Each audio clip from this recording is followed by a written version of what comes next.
but these are the different terms which has been given in the law. NALSA, ये भी important है। NALSA जो है वो ये हमने नेशनल लीगल सर्विस अथॉरिटी जिसको बोला जाता है, तो ये भी है न्याय सबके लिए, ये भी है। ये भी सिमिलरली एक बॉडी है, स्टैट्यूटरी बॉडी है जो कि मॉनिटर करती है, ठीक है। ये नालसा जो 21st एक्ट जिसमें right to life and liberty बोला जाता है, उसी के अंदर ये बोला गया था कि right to free legal and legal services is a fundamental right, तो हमें प्रोवाइड करवाया जाए। ऑब्जेक्टिव इनका सिमिलरली ऑब्जेक्टिव यही है कि सोसाइटी के अंदर जिनको भी राइट्स चाहिए या फिर जिनको भी प्रॉब्लम्स आती हैं जस्टिस से रिलेटेड या किसी और चीज़ से रिलेटेड, उनको इक्वल ट्रीटमेंट दिया जाए, इक्विटी दी जाए। जस्टिस कई बार महंगी पड़ जाती है, लोग अफोर्ड नहीं कर पाते अगर बहुत सालों तक केसेस चलता है, तो ये इसलिए नालसा इसलिए आई थी कि ताकि लोग को इक्विटी मिले जस्टिस के अंदर भी। ऐसा नहीं कि उनको बार बार यहाँ का जजमेंट मिल गया, हाई कोर्ट का, ग्राम पंचायत का मिल गया, तो ग्राम न्याय का मिल गया, तो उनको हाई कोर्ट में जाना पड़ रहा है, फिर हाई कोर्ट के अगेंस्ट सुप्रीम कोर्ट में जाना पड़ रहा है। ऐसा नहीं, नालसा मेक श्योर करती है कि सभी मार्जिनल सेक्शन को भी इक्विटी ऑफ राइट्स मिले। स्ट्रक्चर आपका देखा ही है इनका किस तरीके से होता है। ये हमने लीगल सर्विस ऑफ अथॉरिटी, पहले नालसा आएगा, फिर स्टेट लेवल पे आएगा, फिर डिस्ट्रिक्ट लेवल पे आएगा DLSA।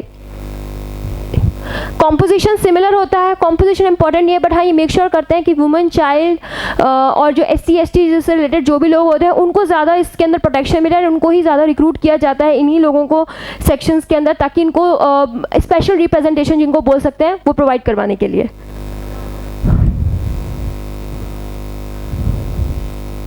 क्वेश्चन इसमें अभी तक आया नहीं है, बट हाँ दिस इज, मैंने आपको बताया था कि ये this is a statutory body, तो this is very important. Okay, so we are done with the judiciary. Judiciary इतना ही है। मेन चीज़ क्या होती है, मेन चीज़ आपको ये पता होना चाहिए कि सुप्रीम कोर्ट के अंदर हमें क्या पढ़ना है, उनकी क्वालिफिकेशन, उनको अपॉइंट कौन करता है, उनको रिमूव कौन करता है, राइट, एंड उनकी जुडिक्शंस जो भी है, original and writ jurisdiction, these two jurisdictions are important. Then high court के अंदर हमें क्या पढ़ना है, उनकी jurisdiction and appointment and removal, and किस तरीके से रिमूव किया जाता है वो दोनों का सेम है। देन सब ऑर्डिनेट कोर्ट आते हैं, सब ऑर्डिनेट कोर्ट में भी अपॉइंटमेंट रिमूवल इंपॉर्टेंट है। देन ग्राम न्यायालय, ट्रिब्यूनल्स में आर्टिकल्स इंपॉर्टेंट है, वो याद करने होंगे आपको, क्योंकि उनका चेयरमैन और वाइस चेयरमैन आपको कोई नहीं पूछता है। उसके बाद नालसा जो आते हैं, NGT वगैरह आते हैं, ये सब आपके मेंस पर्सपेक्टिव से इंपॉर्टेंट है, क्योंकि इसके अंदर चेयरमैन के बारे में या उसके बारे में नहीं पूछेंगे, बट हाँ थोड़ा बहुत पता होना चाहिए कि स्टैट्यूटरी बॉडी है, क्वाजी जुडिशियल बॉडी है, जुडिशियल बॉडी है, किस तरीके की बॉडी है, तो ये आपको पता होना चाहिए, राइट। तो आपसे ये वाले जो क्वेश्चन है वो मेंस में पूछे जाएंगे, दैट इज अ GS2, ठीक है।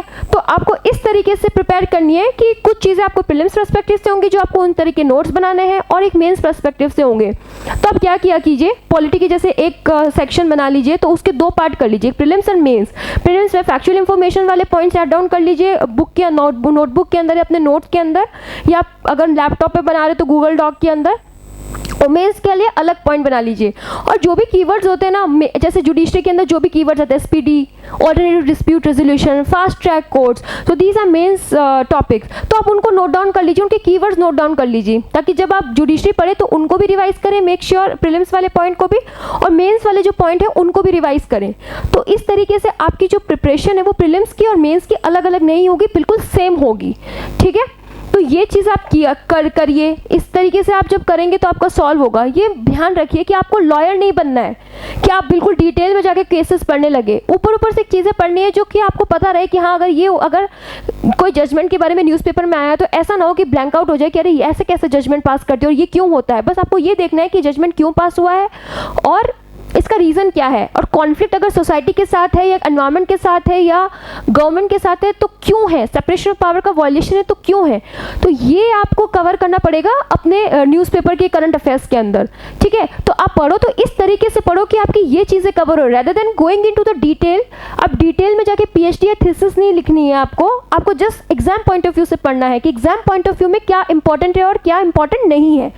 Got it. सो अगर जुडिशरी में कोई डाउट होता है नेक्स्ट क्लास में मुझसे पूछिए, क्योंकि पार्लियामेंट का आपका एग्जीक्यूटिव कवर हो गया है, लेजिस्लेटिव कवर हो गया है, जुडिशरी कवर हो गया है। रिमेनिंग आपके कॉन्स्टिट्यूशनल, नॉन कॉन्स्टिट्यूशनल बॉडीज और मिसलेनियस टॉपिक्स जैसे fundamental rights, DPSP, fundamental duties, ये सब चीज़ें रहते हैं, वो हम धीरे धीरे कवर करेंगे। बट आपके मेजर टॉपिक जो होते हैं पॉलिटी के अंदर, that has been covered. So I hope अब इनके PYQ previous year question paper देखिए कि क्या क्या पूछे गए हैं, किस तरीके से क्वेश्चन पूछे गए, और आंसर्स आप आंसर राइटिंग का प्रैक्टिस भी कर सकते हैं। और अगर हम आंसर राइटिंग सेशन थोड़ा टाइम बाद शुरू करेंगे, जिसके अंदर हम देखेंगे कि आंसर किस तरीके से लिखे जाते हैं, क्या इंपॉर्टेंट है क्या नहीं, ये सब चीज़ें हम बाद में डिस्कस करेंगे। बट आप लूप में बने रहो, इसलिए डेली कुछ ना कुछ प्रैक्टिस करते रहो, कुछ ना कुछ लिखते रहो, आंसर्स को देख के, पुराने पेपर्स को देख के, प्रीलिम्स के क्वेश्चन सॉल्व करते रहो। जो भी डाउट हो आप प्लीज़ मुझे लाइव क्लासेस के अंदर कमेंट सेक्शन में बताइए। और यूट्यूब पे भी अगर आप सब्सक्राइब कर रहे हैं, यूट्यूब पे भी अगर आप ये लेक्चर्स देख रहे हैं, तो कमेंट सेक्शन में आप डाउट पूछ सकते हैं। So I hope to see you in the next class. Till then take care of your health. Health is wealth, very important. Be it physical health और मेंटल हेल्थ, दोनों important है। दोनों अपना ध्यान रखिए और खुश रहिए। Thank you so much.